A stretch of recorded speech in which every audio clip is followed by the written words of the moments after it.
Very kind. Thank you so much, my friend Pat. Glad to be here with you and your family. Madam President, nice little fixer-upper you have here. Among the stresses that come with the job, we all get these little afflictions. You'll hear it tonight. I have an amazing case of acid reflux. Comes from hearing things that just drive me up a wall. It could be an ongoing affliction. I want to thank my staff who are here today, Adam and Victoria. Max helped put all this together, but certainly want to thank Pat and recognize my wife. This is the first time Barb has seen me speak publicly. Excuse me. And what it has to do is somehow it makes you more nervous. It has nothing to do with worried about being heckled. It is funny, as my class, they said, what's the worst, criticism or heckling you ever got?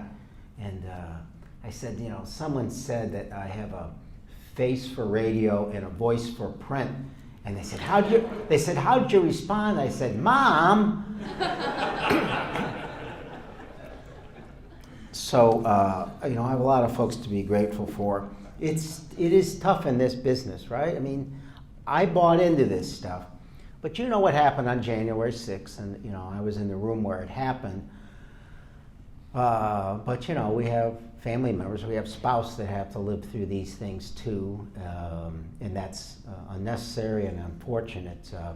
And after January 6th, I think Barb had just sort of calmed down, and I was in the kitchen getting a Zoom WebEx call or whatever it is on member security, and just as she walked behind me, they were talking about us buying body armor, right?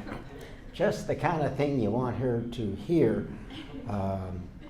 But so I greatly appreciate that, and I guess I've gotten enough confidence now that I can speak in front of my wife through all this, but she's certainly been great and helpful in all this. So thanks, Barb. Thank you all for being here. What an extraordinary time. I think that expression, may you live in interesting times, is meant to have referenced a curse. Before I get going, I'm reminded the last time President Obama spoke to the Democratic caucus was just before the Trump presidency, of course. And he said the darndest thing. He said, I envy you. Right? You're on the field of play. I'm a spectator now. He referenced Teddy Roosevelt and the critic, right? So for all that we go through, I don't think I'd trade it for anything, right? I don't think I could have handled the last 4 years as a spectator. If I didn't feel like I could play any kind of a role in that, I think it would have been far, far worse. What Pat and I talked about me referencing tonight was that which keeps me awake and that which gives me hope. A couple things there. I really don't want you to think I'm so presumptuous that you should all care about my sleep.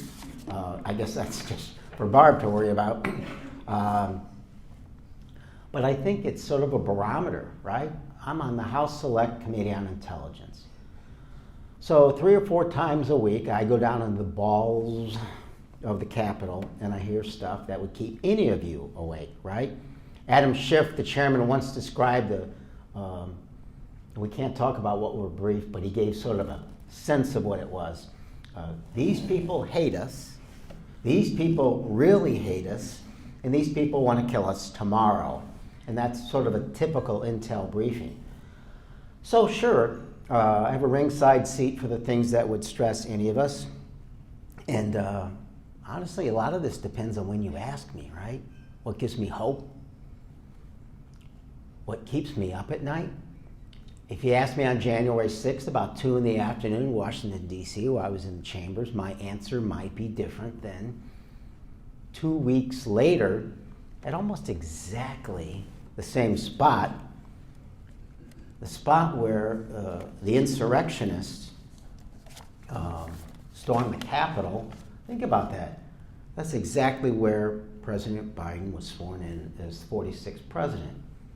And that gave me hope. So, I'm prepared to talk about some of the things that keep us up, because they're important issues. But it's really not my biggest concern, any of these, right? Every generation has had its extraordinary challenges, right? My biggest concern is our state of mind as a country, who we are between our ears, and perhaps what's in our heart. And does that affect, for the first time, our ability to face these challenges, the qualities we've always been so proud of? And it may be really harsh to suggest that or to question that. But I think we all have to look back at what's happened the last 4 or 5 years and ask ourselves that same question. And I'll preface it by something that President Biden said to us in caucus last week. He was about 6 feet away from me, and he said, in his conversations with authoritarian governments and their head of state, in the last month, they have all said the same thing. We know you favor your form of government, but we don't think it works now. The world challenges are so dramatic and they're changing so quickly, we don't think you can come to consensus and get anything done. Boy, it's really hard to argue with that, unfortunately, when, as we speak, we're threatening to not raise the debt ceiling and collapse national, international markets, not fund the government at this extraordinary critical time during a pandemic. So our job is to prove them wrong. And in a very real way, the assaults that we're facing on our foundational democratic systems have only worked because, to a large extent, we've allowed them to. Both online and in the real world, Americans are increasingly at each other's throats. And there's a big reason. We no longer seem to think our people that we disagree with share our goals or our collective best interests at heart. I've been in the majority, I've been in the minority. I'll tell you, almost all the time we felt, I may disagree with this person, but I know, as wrong as they are, that they still have America's best interests at heart. I'll tell you right now, serving with the folks I do, that is no longer the case for a great many members. We increasingly view those we disagree with as genuine enemies, not our fellow countrymen, right? This was a lighthearted thing that we used to talk about, right? There was a story of Sam Rayburn. I'm sure many of you heard all this, right?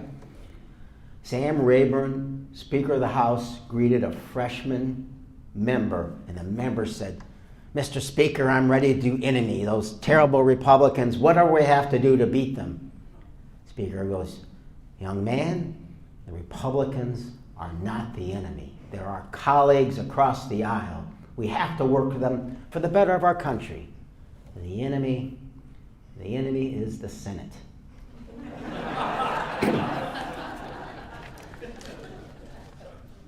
He may have had a point there. Look, there's a lot of reasons for this. One of those phenomenons has to do with what?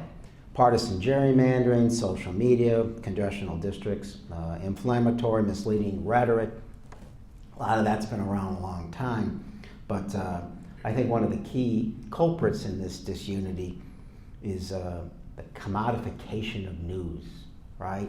And how we get our news, right? How many Americans actually read a newspaper anymore, whether it's in print or whether so much of it comes from here, and how does that distort any of what we think? And now anyone with one of these is now a would-be disseminator, and we've come to understand all too well that sensational, hyper-partisan, fear-mongering news, no matter where it's coming from or whether it's true, the consequences are pretty substantial. The expression you've heard, lies travel halfway around the world by the time the truth ties its shoes. I hear the most amazing things from people. It's like, where did you hear that? Oh, it's a blog, it's my internet, right? And again, they're all their own little silo. We live in our different news ecosystems and refuse to believe anything that doesn't come from that, right? And what I've seen it mean in few meetings I've been at is people often, this sense of compromise in polling is a bad word. And I hear really smart people in my district come up to me and say, you get this done, but don't you compromise. And I feel like saying, which one do you want? Well, you have control of the House and the Senate. No one ever has control of the Senate, let's be clear on that. And we have a 3-vote majority in the House, and I'm not a member of an organized party, I'm a Democrat. So we're gonna have to compromise. Again, what did President Biden say last week in caucus? If you don't compromise, you will get 0. And that is absolutely the case this time. This has meant an unnecessary extension, I believe, of the pandemic because people don't believe in facts. Look, what leads people to think that treatment for a horse is better than a vaccine? What will allow people to deny the insurrection on January 6th, days after it happened? I coined this phrase because I heard someone do, I guess it was a Freudian slip, but I started to use it, and some of my colleagues have picked up on it. Real danger today is we grew up with the notion that I'll believe it when I see it. How often do you now get the sense that is, I'll see it when I believe it? The facts staring you in the eyes. So if we can't acknowledge reality, how can we address it? Some of the polling that's come from this I have to read to you that's concerning. More than half of Americans in a CNN poll, 56%, feel that democracy is under attack. I get that. But related, only 69% of Americans believe democracy is always the preferable form of government. That the remaining 31% either reported that they were open to authoritarianism under some circumstances, or they were so disillusioned with politics that any other type of government, it didn't really matter. Well, these numbers may not seem alarming to you. They are the exact same polling numbers that took place in Hungary before their strongman has taken power. You know, I was at a high school today, and I was telling them, they said, what should I read? How should I understand this? I said, I would start with Sinclair Lewis's It Can't Happen Here, written exactly 86 years ago. Folks, democracies are fragile, and we have to be far more careful than we have. Also, fanned by the flames of nationalism and fear of migrants, the world has become more isolationist. When I meet my counterparts in parliamentary governments, democratic governments, they tell me that is the number one reason for Brexit, that's the number one reason for other forms of isolationism. The results often because of Syria, of the migratory patterns and immigration. So it's one of the reasons. But even in our country, that isolation is there, right? Why have people who don't want us to do any foreign aid? Both parties somehow became anti-trade. I was one of 26 Democrats to vote for Obama's trade deal. And I don't see any path to trade on the horizon, a significant trade deal. It is pretty dangerous, especially when you think, look, trade has extraordinary economic benefits. But not the least of it is, far less likely to go to war, far more likely to share intelligence with others, which keeps us safe, and all the other things that come with those kind of relationships. And I think way too many Americans think that the world won't spin without us. During the negotiations on the Obama trade deal, I was in the Pacific Rim in 6 different countries. They were begging us to have a trade deal, to be some sort of economic bulwark against China, right? Because China's growth is leading to military growth, and they get that. Well, the path was left open because we didn't approve that deal. So, I'll talk about some of these specific issues that are a concern, and you're going to say, Quigley, you left off this one. I get it. First of all, we don't have all night, and it would be depressing. I struggle with this when Pat said, well, we got to have what gives you hope, too. That list is shorter, and there's no reason to sugarcoat this. Look at what we've been through. Look at how the rule of law was challenged, and I'm not going to get into that in great deal tonight. The independence of the intelligence community, the independence of the Justice Department, the fact that we're daring to mess with the debt ceiling, the fact that people don't have to respond to congressional subpoenas. These are all reasons you should be concerned. The way I phrase it to kids, students, is those are norms, right? And if you really think about it, the norms of our society are as important or more important than the Constitution, right? It's about decency and respect and a basic understanding that you can't write into the Constitution. You just hope to God that that's out there anyway. So we don't have a lot of time to talk about Iran, North Korea, current and future pandemics, the issues in the rule of law, which are imperiled now, Afghanistan. And by the way, I will at least say on Afghanistan, had we left 5 years ago, if we left 5 years from now, the result would be the same. I am concerned about the people of Afghanistan, particularly women, particularly girls. There's a lot of work that we're going to have to do there, working with allies in this pressure. Just how effective that will be, I don't know. But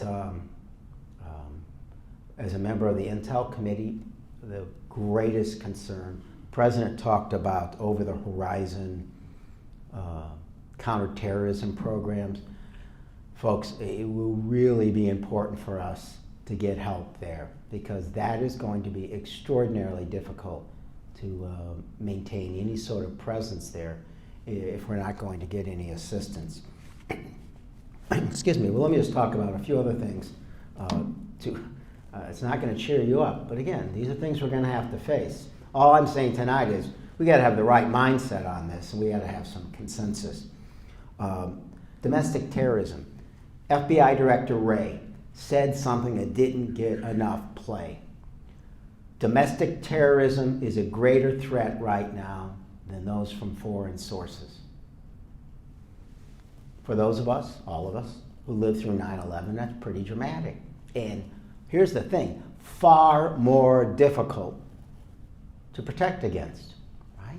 These are your neighbors. It's a very different story if we're preventing folks from coming into the country challenging enough.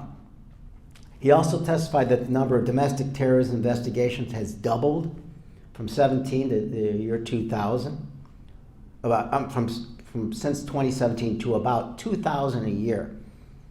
Simultaneously, the number of arrests for white supremacists and other racially motivated extremists has tripled. Threats on Congress has quadrupled. That's why I don't bring Barb to these things. Doesn't want to hear this. But a lot of this isn't any surprise to the folks in this room. And there are 17 entities in the intelligence community. All but the FBI focus on foreign threats, right? So we got local law enforcement, and you got the FBI. Far greater challenge, and it's good that the administration is spending a lot more resources and directing toward that. And I do believe in my heart, the information will be coming out at some point, that the Trump administration purposely suppressed the realization of threats from white supremacist organizations. Cybersecurity, you're aware of the pipeline issues, holding ransom. It gets me to talk about past generations, current generations. There was an honor flight, it was all women today, going to Washington, D.C., extraordinary. And truly the greatest generation. But the challenges are really different now. It's not to diminish in any way their greatness. But the fascists could not come through a computer cable and shut down our grid systems, shut down our pipelines, ransom hospitals, schools, whole governments, imperil our economy and our national health and our national security. One example, solar winds. How this has not gotten more play is discouraging. Obviously, there's more things out there. This is an information technology firm, was the subject of a massive cyber attack. No suspense, it was Russia. But through that breach, foreign actors were able to spy on private companies like elite cybersecurity firms, the upper echelons of the U.S. government, including Treasury and Homeland Security. But the thing that bothered me the most about it is we spend billions on cybersecurity toward this end, and a private sector firm had to tell them they were hacked. Been going on for years, and I assure you it will be years, perhaps a decade, before we know the full extent of this, what it means and how to prevent it, how to get them out. So, at least there, the president issued an executive order dealing with minimum security standards. That just has to apply in the private sector as well. And we've got to get the resources there to help prevent that. And finally, we got to go on the offensive. If this was a kinetic attack on that pipeline, wouldn't you think there'd be a kinetic response? Well, we need to dramatically up our offensive capabilities to take their offensive capabilities down. And at the same time, these people are having safe harbor in countries like Russia. Those governments have to be held accountable. You shut these folks down, or we're going to hold you responsible. You know, Russia, I get it. Ukrainian Village is in my district. The issues, the struggles in Crimea, Ukraine are dramatic. So when I talk about one thing, it doesn't mean I diminish the other. But I do want to reference the attack on our national security and the election securities. In January of 2017, the entire intelligence community, with a high level of certainty, said the Russians did it, and they did it to help President Trump beat Hillary Clinton. Disturbing enough, but also disturbing is the fact that the president seemed to trust President Putin more than his intelligence community, at least publicly, about whether that was accurate. And getting to one of my earlier points, why was it so easy for the Russian plan, using social media as part of it, to succeed beyond their wildest dreams? Because they were just pouring gas on the fire.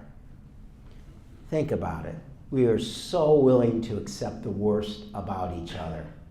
And they did these ads on both sides. And it worked amazingly equally well, no matter who the hell they were targeting. They were shooting fish in a barrel. On climate change, I spoke again to the high school this morning, and I said, look, the man who said this is right. You're the first generation to really feel the effects of climate change, and you're the last generation that can do anything about it. And, part of that reason is, what I told him is, I get sworn in January, and I start passing petitions in August because of the way we have this structure set up. So tell me a member of Congress isn't constantly thinking, I got to get elected, I got to get elected, I got to get elected. And it's all, what does that mean? Well, whatever the hell's in the newspaper today has got to be your priority. Because it's a distrust that the American people can figure out that maybe you better deal with the long-term problems too. It doesn't work that way. Beyond the climate deniers, beyond those who would just forget the reality of the situation, is the fact that we are focused on the immediate, which has values, but it's often to the disservice of the long-term problems our country faces. Whether you think climate change is involved in that category, think of any long-term problem our country has. I promise you, after being there almost 13 years, it suffers because we're thinking about today. I swear to God, if a train overturns today and spills toxic chemicals near I-80, there'll be 6 bills introduced next week in Congress, right? Just like that. It's an unfortunate tragedy and we have to regulate appropriately. But you don't see that kind of sense of urgency, the urgency of now when it comes to long-term problems. So obviously we have a lot to do. I do a once-a-year climate tour of the national parks. And my first one was at Rocky Mountain National Park. And I was there with some of the leading members of Congress and some of the national experts on climate change. And we were streaming out, talking about the difference in temperature, 1 or 2 degrees being a dramatic difference in how much rain versus snow, how much water is retained in the Colorado River, and you're all aware of how that's impacting the West as we speak. As I was doing that, the President of the United States pulled us out of the Paris Accord. And again, whether you think the Paris Accord was a good idea or not, we ain't solving this without the rest of the world. And pulling out of those accords and treaties and understandings with other countries, they don't trust us, right? They don't have faith that we're going to be there in the next round, and we're far less effective in all such things. Again, President Biden said, he went to the European leaders and said, America is back. And the answer he got from European leaders was, are you sure? For how long? To what degree? Can you come to any consensus on that? How do we believe you? So, China. No greater country that could help us address climate change, whether you have faith in that or not. But obviously we owe them a tremendous amount of money. Well, there's a lot I can talk about China, stealing our information, Belt and Way, the fact that they're filling the void in the rest of the world when we're not there. I'm there. I just went to Albania and Bosnia, and they go, you're the first Codel in 2.5 years. The Chinese are here all the time. But even more troubling than possibly all this to me is their economic might means military might, right? And we are going to get to a point very soon when they are at a par with us, right? And they can be patient and they can say, okay, we won't take Taiwan today or next year or maybe even this decade, but we know the Americans don't want to fight anymore. We have the home field advantage. And all the disadvantages they had before, those gaps are ending.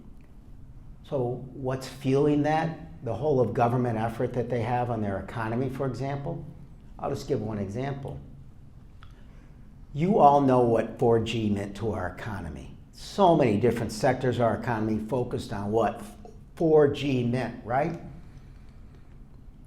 I can look on my phone tonight and it's going to lie to me. It's going to say I have 5G. This is baloney.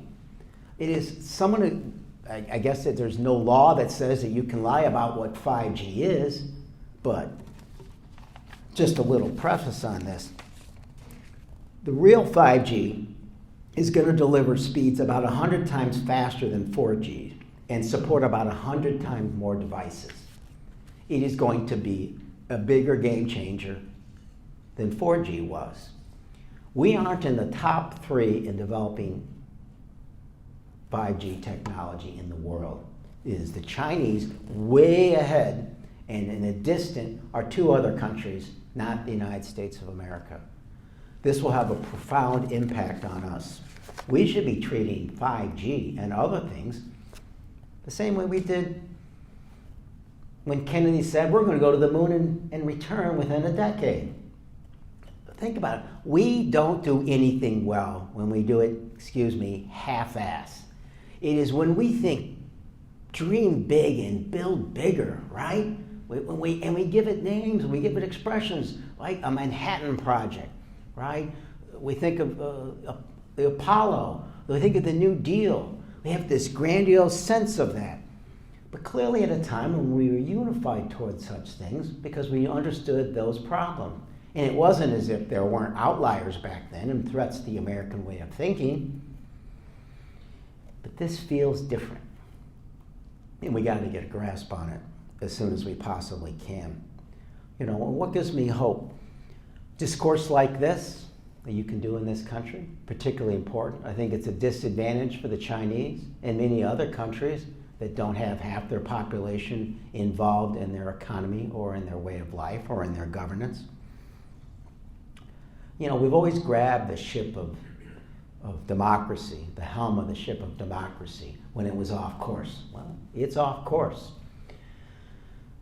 So I guess the parts that give me hope was the only time when things were worse, and this is what I tell the students, is at that time we had a leader who had the audacity to talk about with malice toward none, with charity for others, who appealed to the better angels of our nature, who had the audacity to talk about a new birth of freedom as we open the cemetery in Pennsylvania for those who fought and died at Gettysburg. I ask you, who is talking in those tones now? Right? I will tell you, talking about any sort of reconciliation during the Trump administration was not met with favorable bent. And I get people were justifiably angry and scared and so forth. But my Republican colleagues are leaving. My centrist Republican colleagues are leaving. If you view me as a centrist, I'm losing dance partners. The middle is distanced, which leaves us on our extremes. So that has to return. And I guess I want to say, the reason I'm here is because there were Capitol police officers on January 6th who fought, some died, outmanned, outnumbered, out-savaged, and those insurrectionists were 70 feet away from the second in command, the third in command, the fourth in succession in our country. But I'm here because of them. And because there are people like that, I have hope. We're also starting to rebuild connections with the rest of the world. That gives me some hope. We're also starting to work on legislation like John Lewis, which gives me hope, because I can deal with the filibuster or not. I think we should get rid of it, but I think if everybody can vote, I have at least some faith that we'll elect a good mix of the American people. But in a democracy like ours, an informed citizenry is just so fundamental. Apathy and ignorance are as great a threat to freedom as anything. If we can get to a place where we once again agree on facts, and once again view those with ideological differences as rivals, not opponents or enemies, and then we can all have hope. So thank you so much for letting me speak, and I'd be glad to take your questions.